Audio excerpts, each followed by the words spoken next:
Bon, dans la paracha de Vayishlach, on a une scène particulièrement incompréhensible, on va dire. Yaakov Avinu se bat contre un ange.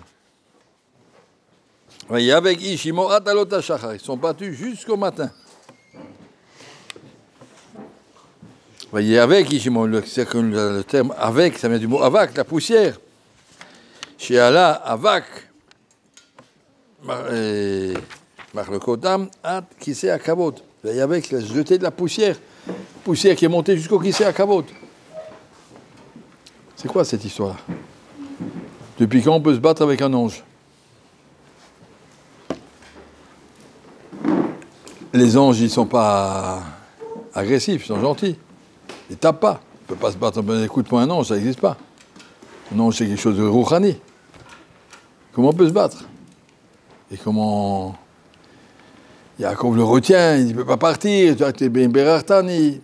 Makoré, c'est quoi? Les rois, on va dire, c'est spécial, on ne peut pas comprendre Yaakov Avinu qui se bat avec des anges, on ne sait pas ce que c'est. Alors qu'en vérité, je crois, dans ma tête, que je me suis déjà battu aussi avec des anges. Et vous aussi. Chacun a un ange qui s'appelle Yetzirah, qui arrive, le Satan, il arrive, et puis il essaie de se battre avec toi. Et tu dois te battre. Des fois, il vient le matin à 7h moins 5, des fois, il vient au milieu du Seder, des fois, il vient au milieu de la journée, et toutes sortes de milchama rouchanit. Avec un ange, je ne peux pas faire une milchama gashmi, je ne peux pas donner des coups de pied. Avec un ange, on se bat au niveau rouchani. Il vient avec des arguments, tu dois répondre avec des arguments. Il faut savoir répondre aux agressions du Yetzirah. Il vient, il te fait déstabiliser, il essaye. Ad Kisei Akavot. Il te remet en question toute ta émouna. Mais peut-être ça, c'est pas vrai, peut-être ça, c'est pas vrai, peut-être Akadosh Baruch Hu, ça n'intéresse pas que tu fasses des mitzvot, peut-être, il te pose 50 000 questions. Il pose des questions, c'est un coup de poing. Et toi, tu dois capable de répondre. Non, c'est faux ce que tu dis. Et comment tu sais? Il faut créer, construire, justifier, clarifier sa émouna. Comme on dit la première fois, ce soit barou ou émet. Ne reste pas avec des idées floues, et, bah, c'est bon, ça va, je sais, ça. Je suis juif, c'est comme ça. Non, Yetzirah, il est plus fort que ça. Yetzirah, il vient, il te pose des questions, et il faut répondre, on ne peut pas fuir. Comme on dit en français, il faut prendre le taureau par les cornes, et puis se battre. Ah, tu me dis ça? Eh ben, je réfléchis, non, c'est faux ce que tu as dit. Et on peut remonter comme ça, se battre. Ah, qui c'est Akavot? Le Havak, ça veut dire la poussière qu'ils essayent de t'embrouiller là-dedans, de te jeter dans le sable, et tu as dit non, je ne veux pas tomber dans le sable. On se bat. Et bien, c'est une lutte. Pas une lutte qui est arrivée à Yaakov une fois. À Yaakov, c'est arrivé une fois avec le plus grand des malachim, le Sam lui-même. Mais nous, on a tous ces petits malachim qui sont là sans arrêt. Ils te proposent une avéra ici, une avéra là-bas, ils n'arrêtent pas. Madame la Chavero, Madame la Makom, dis-lui un petit mot maintenant, tu vas voir, comme ça, tout le monde va rigoler, tu as gagné, etc. Toutes sortes de Yetzirah qui arrivent. Et nous, on doit dire non. La Emouna, le Yetzer, il te vient avec des questions, des remises en question. Et nous, on doit être capable de répondre, pas fuir. La plupart des questions, on fuit, on dit non, c'est bon, je sais. Voilà, ben, c'est pas une réponse. Réponds, réfléchis. Et tu ne sais pas, va demander, il y a des rabbanim. Demande, mais qu'est-ce qu'on dit? Yetzirah, il me dit qu'Akadosh Baruch Hu n'écoute pas ma tefila, comment je sais qu'il écoute? D'où tu sais? Ah, viens, Vakasha. Et Yetzirah, il vient avec toutes sortes de questions. Et peut-être qu'Akadosh Baruch Hu nous a créés pour être des mouches. On veut être des mouches. Les mouches, ils ne rendent pas de compte. Qui m'a dit que je dois rendre des comptes? Réfléchis, tout ça, il y a des questions, il y a des réponses. Vous savez, Vakasha, moi je ne vais pas vous poser des questions, je ne suis pas votre Yetzirah. Mais Yetzirah, il existe pour chacun, et il remet, et nous, on doit réfléchir. Et si je ne sais pas la réponse, je dois la trouver, je dois la chercher. Ben, il y a des sfarim, il y a une émouna, il y a quelque chose qui traverse l'âme Israël. Il faut qu'on ait une émouna, barou et émet. L'itbarer, l'itamet, machobato adam. Que tu sois barou et émet, que tu aies des yesodot, que tu aies des bases dans ta émouna, et pas simplement une émouna superficielle, ce qu'on appelle dans l'histoire une émouna de grand-mère, voilà. C'est comme ça, voilà, et puis c'est tout, ne pose pas de questions. C'est bien de ne pas poser de questions. C'est seulement quand Yetzirah ne te pose pas de questions. Quand tu es naïf de nature, tu es naïf, ça va, tout est bien. Mais malheureusement, nous, on a Yetzirah. Yetzirah, il vient te proposer des avérotes. Réfléchis, pourquoi tu ne veux pas? Pourquoi c'est faux? Qu'est-ce qu'il te dit? Et ça, c'est le travail d'un juif. C'est d'arriver à une émouna broura. Qu'est-ce qui il est sorti de cette milchama. Il est sorti que Yaakov Avinu, il a gagné. Akadosh Baruch Hu a dit, maintenant tu t'appelles Israël. Ki sarita im Elokim, tu as gagné. Ki sarita im Elokim, demut diukno shel Yaakov, chakukat achatki seakavot. Yaakov Avinu était tellement clair et basé dans sa émouna que l'image de Yaakov est accrochée en dessous du Kisei Akavot. Ça veut dire qu'il est accroché, ça y est, on ne peut plus le décrocher. Il est bien, il est clair. Et nous, ensuite, d'arriver à accrocher notre émouna de façon claire. Quand je prie, je dois voir Baruch Ata Hashem, Ata, tu es là devant moi. Quand je dis une bracha, Baruch Ata. Et ça, il doit réfléchir tous les jours, sur des toilettes. Eh bien, Baruch Ata Hashem. J'ai entendu une histoire d'un monsieur, il s'appelait Rothenberg à Bnei Brak, il a donné un rein à une petite fille à Tel Aviv. Il a donné un rein, il y a un organisme à Bnei Brak qui s'appelle, je ne sais plus comment il s'appelle, où on peut offrir un rein. On prend le monsieur, et puis on lui fait des analyses exactement. Voilà, on a trouvé quelqu'un qui correspond à votre, je ne sais pas quoi, DNA. Et voilà, on lui prend le rein du monsieur, et on donne à quelqu'un d'autre qui n'en a pas, qui doit être dialysé 3 fois par semaine, qui est misken, qui n'a plus de vie. Et tu lui offres un rein. Et comme ça, les deux, chacun ils ont un rein, et puis les deux ils peuvent continuer à vivre. Beaucoup de gens qui font ça, qui sont gentils, qui sont capables de donner pas seulement avec des mots ou avec le porte-monnaie, mais avec le goufo.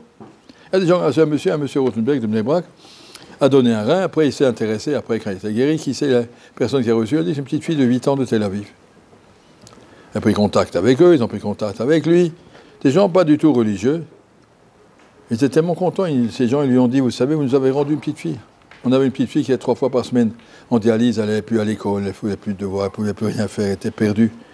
Et maintenant on a retrouvé une petite fille, elle va à l'école, elle fait ses devoirs, elle vit avec ses amis, ça y est, vous nous avez rendu notre fille. Elle dit, ces gens-là, ils sont tellement, tellement gentils avec moi. Ils m'apportent des Mishloach Manot, de toute façon, à Purim, à Pessah, à Hanouka, à l'Akba Omer, à Yom HaTzmaout. Tout le temps, ils arrivent avec des cadeaux, vraiment, on ne sait pas comment vous remercier. Il dit, c'est vrai, ils sont gentils.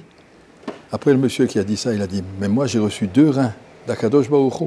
Pourquoi je ne dis pas merci? Il dit, c'est normal. Pas un rein, tu as reçu les 2. Et pas seulement le rein, tu as reçu le cœur et le foie et la rate, et je sais pas, et tout. Et l'intelligence et la parole. Être un petit peu conscient de tout ce qu'on doit à Kadosh Baruch Hu, sois honnête, ouvre tes yeux. Il y en a qui me revient, il dit, mais tout te revient, tout est à toi. Et l'Yetzera, il te dit, non, tu as rien. Moi, j'ai rien de moi-même.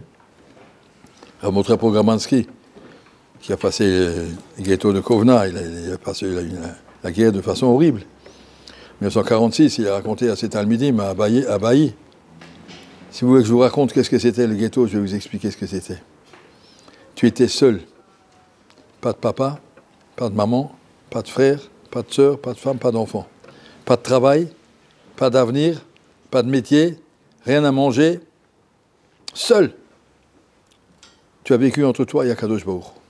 Il n'y avait que toi et Akadosh Baruch Hu. Ata Akadosh Baruch Hu, Akadosh Baruch Hu Itra, c'est tout. Celui qui n'avait pas Akadosh Baruch Hu, il était jeté. Tu vis avec Akadosh Baruch Hu, tu vis, tu dis, je sais que ça vient de toi. Tu es avec moi, j'ai tout perdu sauf toi. Et je suis avec toi.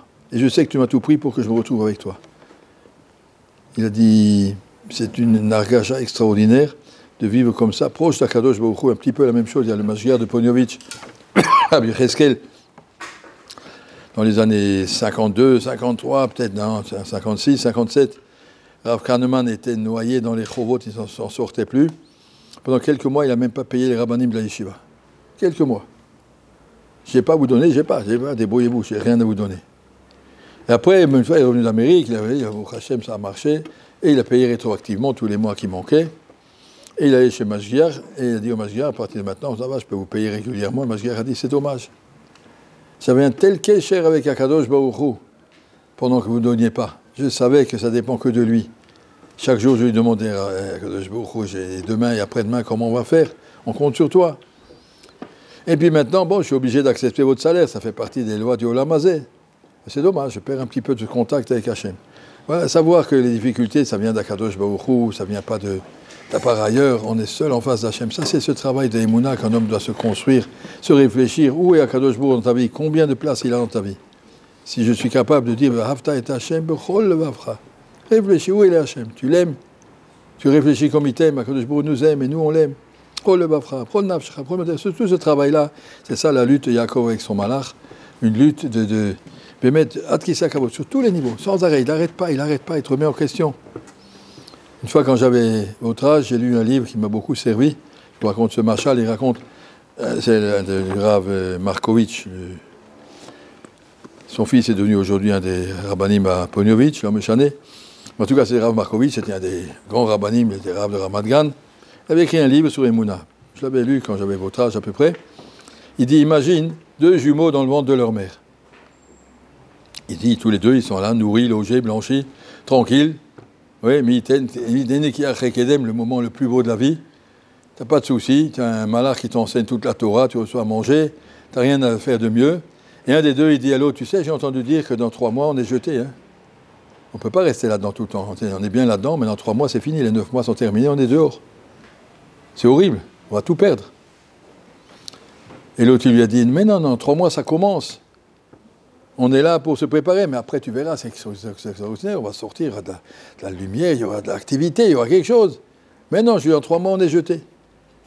Une milchama entre deux, une marloquette entre deux jumeaux à l'intérieur de leur mère. Est-ce qu'au bout des 3 mois, on est fini, ou au bout des 3 mois, ça commence? Et ça, c'est la même milchama que le Yetzirah veut nous faire croire.